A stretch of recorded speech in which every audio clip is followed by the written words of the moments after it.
So you were in finance then.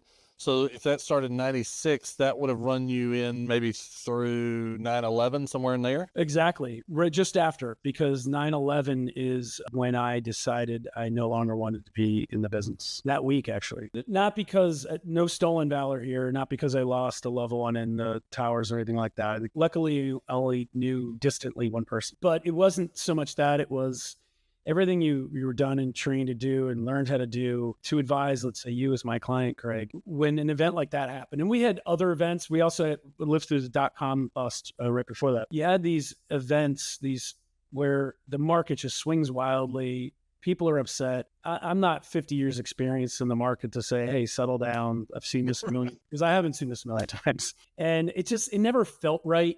I didn't feel good. Everything I was trained to do and learn how to do and was told to do just felt like bullshit, to be honest with you. And they would give reasons. They still do it today. I still laugh when I hear the market took a hit today because the consumer price index exceeded expectations. It's like, well, how does that make sense? Your timing of your life got lucky in that it was timed right. And then I saw it again, if I can skip into when I was in commercial real estate in the 2007, 2008, really 8, 9, I was in alternative investments, raising capital for commercial real estate, 1031 exchanges mostly, but also other alternative investments. And I just saw people, I'm long out of being a financial advisor. I skipped 6 or 7 years, but staying with the point, I saw people whose retirements were cut in half. I was doing presentations in front of them. They were looking at investing in alternative investment real estate deals or distressed debt deals, and you talk to them and their portfolios were just decimated in 2008. And they were expecting to retire or go on those cruises and I just, man, no matter what, you can't have that much exposure.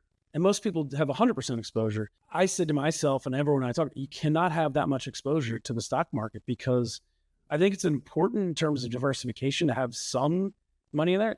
And by the way, most people do in your 401ks if you're working a 9-to-5 job. That's plenty of exposure. And my wife goes back and forth with me. Well, what about our retirement dollars? So who cares whether it's in an IRA or 401k or cash? That's a tax implication. And that's a strategy we'll deal with at that time. And we don't even know what the rules will be at that time, because we're going to be 5 Congresses, 10 Congresses from now. And who knows, what the rules will be. So to me, it's about the exposure to the market, not the risk of the tax deferred nature. And I know things can grow tax deferred, but there's plenty of ways to grow your money tax deferred, and real estate's another one.